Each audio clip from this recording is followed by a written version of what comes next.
తర్వాత నెక్స్ట్ వచ్చేసి సుమన్, ప్రియా అండ్ సంజన ముగ్గురు. సో ఇది కొంచెం కాంట్రవర్సీ అయింది లిటరల్ గాను. సో అదే బెల్ మోగ్గానే ముగ్గురు పరిగెత్తారు. నేను అబ్జర్వ్ చేసిన, ఇది ఓన్లీ నా ఒపీనియన్, నేను అబ్జర్వ్ చేసింది ఏంటంటే బజర్ మీద చేయి పెట్టలేదు. బజర్ ఇప్పుడు ఇది బజర్ అనుకోండి, ఇక్కడ డెస్క్ ఎడ్జ్లో ఈ ఎడ్జ్ దగ్గర ఏమో సంజన చేయి పెట్టింది, ప్రియా వచ్చేసి బజర్ మీద చేయి పెట్టింది. ఓకే, సో నా ఒపీనియన్ ప్రకారం ప్రియా షుడ్ బి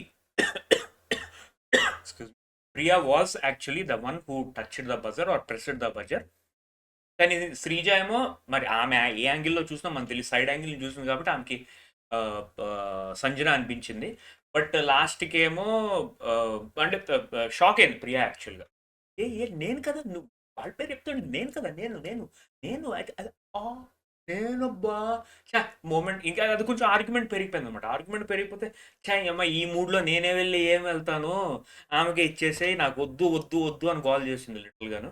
శ్రీజ ఏమో లేదురా నువ్వేరా, మళ్ళీ డెసిషన్ మార్చేసింది, లేదురా నువ్వురా వెళ్ళాలిరా, తూ ఏంట్రా తూ అంటావేంట్రా, మరి లేకపోతే ఏంటి, పో నీకు వద్దు, అలా అనకరా, ఇది ఇట్లా ఇట్లా ఇట్లా మాటల ఘర్షణ అయింది. సో అట్లా అట్లా అట్లా అయిపోయింది. నాకొద్దు నీకొద్దు, నేను స్టాండ్ తీసుకుంటాను, నువ్వెందుకు రా అట్లా అంటావు, నువ్వు పోరా, నాకే వద్దని నేను అంటున్నా కదా, నేను సంచాలకుని రా, డైరెక్ట్గా పోయి బీబీకి చెప్పు, బిగ్ బాస్కి చెప్పు, మాట్లాడకైతే నాతో, పో తూ అని అనకు, ఇట్లా ఇట్లా మాటలు ఘర్షణ అయింది. మీరు అనుకోవచ్చు ఏంటి మాట్లాడుతున్నాడని చెప్పి వాళ్ళిద్దరి మధ్య సంభాషణ ఇట్లా జరిగింది.